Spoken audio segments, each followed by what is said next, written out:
આપ જોઈ રહ્યા છો વાત્સલ્યમ સમાચાર, હંમેશા સત્યની સંગાથે. મોરબી મહાનગરપાલિકા દ્વારા ભારતનગરમાં 3 દિવસમાં મકાન ખાલી કરવા અંગે નોટિસ આપતા સ્થાનિકો આજે મહાનગરપાલિકા કચેરીએ દોડી આવ્યા હતા. મોરબી સામાકાંઠા વિસ્તારમાં આવેલ ભારતનગર પર નવું ફાયર સ્ટેશન મંજૂર થયું છે. આ વિસ્તારમાં આવેલા મકાનો દબાણોને નોટિસ ફટકારવામાં આવતા મોટી સંખ્યામાં રહીશો આજે મોરબી મહાનગરપાલિકા કચેરીએ રજૂઆત કરવા દોડી આવ્યા હતા, જેથી કમિશનર દ્વારા આગામી 10 દિવસની મુદત આપવામાં આવી છે. ભરતનગરના વિસ્તારમાં રહેતા લોકો આશરે 50 વર્ષોથી વધુ ત્યાં રહી રહ્યા છે. રિપોર્ટર ધવલ ત્રિવેદી, વાત્સલ્યમ સમાચાર, મોરબી.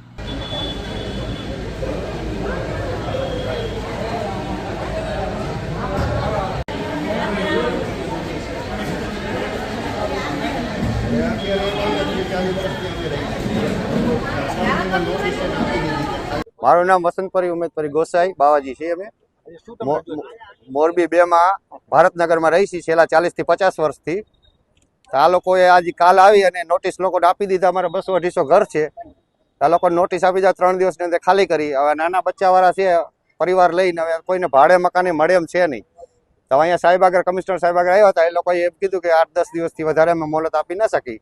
બરોબર, તો હવે 10 દિવસની અંદર સાહેબ અમારે ક્યાં ગોતીને દેવું એમ. આવાસના મકાને આ લોકોને પાસ અમારે કરવાના હતા, એ થયા નથી. કેટલાયને સુપ્રત પણ કરેલા છે, પણ અમને કેટલાયને તો મળ્યા પણ નથી એમ.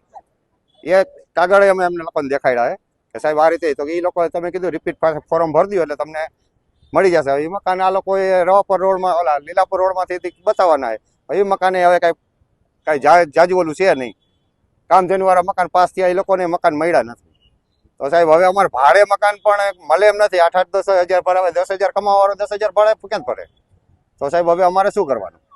તો અમને મોહલત દો, યા અમારે કોઈ પણ જાતની રાહત આપો. ટોટલ મકાન કેટલા છે? ટોટલ અમારે અત્યારે 70-80 લોકોને અત્યારે આપી છે, પણ અમારે 200-250 મકાન ભારતનગરમાં છે. બધાને નોટિસ આપી? હા, નોટિસ તો લોકોને અમારે સર્કિટ હાઉસની સામે બધાને આપી દીધી છે. તમે કરો ને કાંઈ પટ કરી દેશું, બરાબર. પછી અમે કાંઈક સામાન્ય કાઢવાનો મોકો દેશું નહીં, બરાબર. અત્યારે કમિશનર સાહેબે 10 દિવસનું કીધું છે કે 10 દિવસને હવે અમે તમને મોકો નહીં દઉં. હું ખુદ આવી અને સાફ કરી નાખીશ, બરાબર.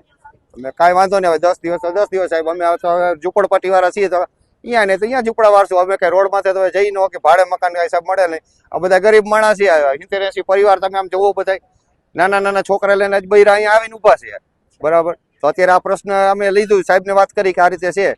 તો સાહેબે 10 દિવસની મોહલત આપી, એથી વધારે મોહલત નથી આપી. હવે 10 દિવસને અમારે ગમે તે રીતે રસ્તો કરવો પડે. યા તો પછી આવાસનું કીધું તો સાહેબે કીધું ફરતી ફોર્મ ભરતો. ફોર્મ ભરતા તો મહિનો 2 મહિના થાય, 3 મહિના થાય. હવે ત્યાં સુધી હવે કે ભાડે દેશે તો જાશું ને, અહીંયા ઝૂંપડા વાળું દેશું.